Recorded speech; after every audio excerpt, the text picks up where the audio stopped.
ازيكم عاملين ايه؟ وحشتوني جدا. النهارده هنعمل ايه؟ شعريه، حاجه كده حلوه قلت نقوم نعملها. طبعا انا حطيت يا بنات معلقه سمنه كبيره. طبعا اللي حابب يضيف معلقه زبده برضو هتدينا طعم حلو جدا. طبعا انا حطيت الشعريه، بعد كده هديها بقى اللون المحمر بتاعي، بعد كده ارجع لكم تاني. طبعا الشعريه عندي اهي اتحمرت، هنحط بقى ايه؟ كوبايتين ونص ميه.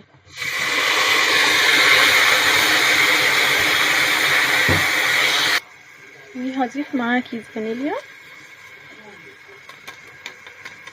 وهسيبها تستوي وارجع لكم تاني. طبعا الشعرية عندي استوت، هبدأ بقى اغرفها.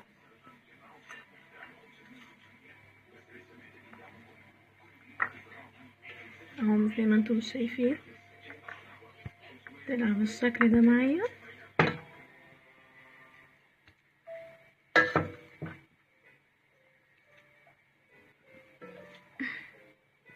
طبعا الشعرية دي من الاكلات اللي بتدفي في الشتاء، حلوة جدا.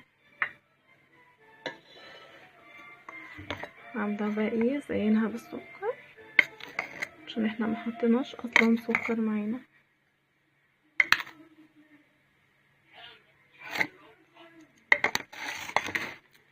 وهبدأ كمان نص كوباية مجففة، طبعا ده حسب ايه الرغبة.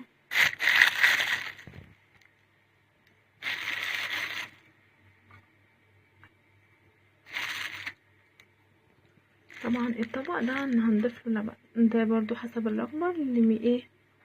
اللي مش حابب يحط لبن ما يحطش. عملنا واحد بلبن وواحد من غير. وده كان طبقنا المميز النهاردة، أكلة شتوية حلوة جدا.